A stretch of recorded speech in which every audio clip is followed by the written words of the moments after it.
ടീമിലെത്തിയിട്ട് ഏകദേശം 2 ദിവസങ്ങളായിപ്പോയി. ഞാൻ സാധാരണ ഏതെങ്കിലും ഒരു താരം വന്നു കഴിഞ്ഞാൽ കുറച്ച് ഇൻസ്പിറേഷനും കുറച്ച് BGM ഒക്കെ കുത്തി കയറ്റിയിട്ടാണ് വീഡിയോ ചെയ്യാറുള്ളത്.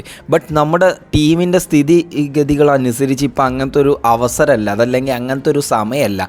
അതുകൊണ്ടാണ് അങ്ങനത്തെ ഒരു വീഡിയോ ചെയ്യാതെ കുറച്ചുകൂടെ ഡീറ്റെയിൽ ആയിട്ട് നോക്കിയിട്ട് താരത്തിനെ പറ്റിയിട്ട് ഒന്ന് അനലൈസ് ചെയ്യാമെന്ന് വിചാരിച്ചത്. Welcome back to another video. എല്ലാവർക്കും നമ്മുടെ പുതിയൊരു വീഡിയോയിലേക്ക് ഒരിക്കൽ കൂടെ സ്വാഗതം. അപ്പോൾ നമ്മൾ സംസാരിക്കാനായിട്ട് പോകുന്നത് കേരള ബ്ലാസ്റ്റേഴ്സിൻ്റെ പുതിയ സൈനിങ് ആയിട്ടുള്ള ഡുസൻ ലെഗോട്ടർ എന്ന് പറയുന്ന മോണ്ടിനെഗ്രിയൻ സൈനിങ്ങിനെ കുറിച്ചിട്ടാണ്, അതായത് ആ ഒരു പ്ലെയറിനെ കുറിച്ചിട്ടാണ്. സോ സംഭവം ഞാൻ തംബ്നെയിലിൽ പറഞ്ഞതുപോലെ ആളൊരു വില്ലനാണ്, ഒരു കൊടൂര വില്ലൻ. കാരണം റെഡ് കാർഡുകളും മഞ്ഞ കാർഡ്, യെല്ലോ കാർഡുകളും നിരന്തരമായിട്ട് കിട്ടിക്കൊണ്ടിരിക്കുന്ന ഒരു പ്ലെയറാണ്.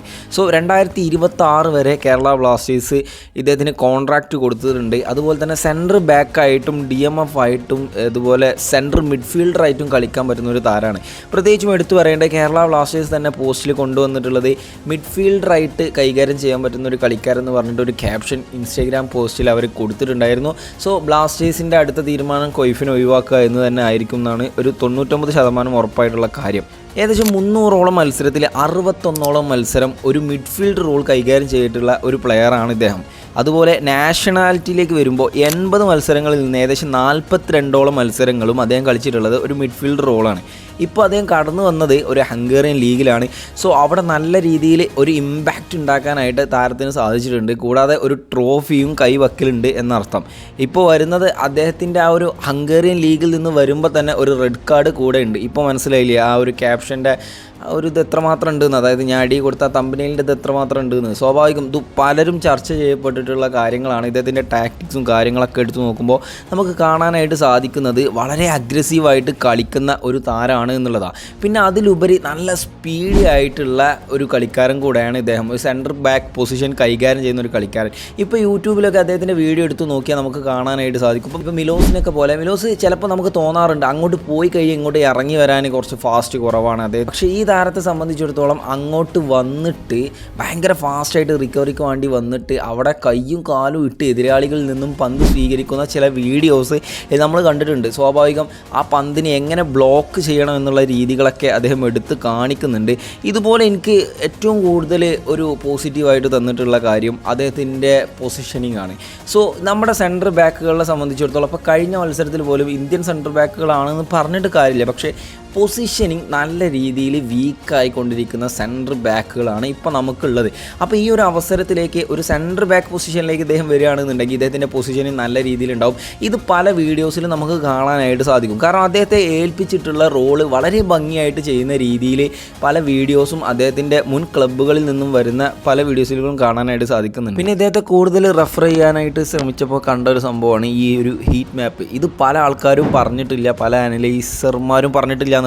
സോ ഞാനിത് കണ്ടപ്പോൾ എനിക്ക് അത്ഭുതപ്പെട്ടു പോയി. കാരണം ചത്ത് കളിക്കുന്ന പോലെയാണ് കേരള ബ്ലാസ്റ്റേഴ്സിലേക്ക് വന്നിട്ടുള്ള ഈ ഒരു ഡുസൻ ലെഗോട്ടർ എന്ന് പറയുന്ന താരത്തിൻ്റെ ഈ ഒരു ഹീറ്റ് മാപ്പ് കാണാനായിട്ട് സാധിക്കുന്നത്. സ്വാഭാവികം നമുക്കറിയാം, കഴിഞ്ഞ ഒരു 2-3 സീസൺ എടുത്തു നോക്കുകയാണെന്നുണ്ടെങ്കിൽ അഡ്രിയാൻ ലൂണയുടെ ഹീറ്റ് മാപ്പ് ഇതുപോലെയൊക്കെ പോകുന്നത് നമ്മൾ കണ്ടിട്ടുണ്ട്. താരം ഒരു മിഡ്ഫീൽഡ് റോള് ഭംഗിയായിട്ട് കൈകാര്യം ചെയ്യുന്നൊരു താരമാണ്. ബട്ട് സ്റ്റിൽ ഒരു സെൻട്രൽ ബാക്ക് അതുപോലെ ഒരു മിഡ്ഫീൽഡറാക്കി കളിക്കുന്ന ഒരാൾ, ഒരു അറ്റാക്കിംഗ് സൈഡിലേക്ക് പോവാത്ത ഒരാളുടെ ഹീറ്റ് മാപ്പ് ഇങ്ങനെയാണെന്നുണ്ടെങ്കിൽ അദ്ദേഹത്തിന് നല്ല രീതിയിൽ എഫേർട്ട് ഇട്ട് കളിക്കാനായിട്ട് സാധിക്കുമെന്നുള്ള ഒരർത്ഥമാണ്.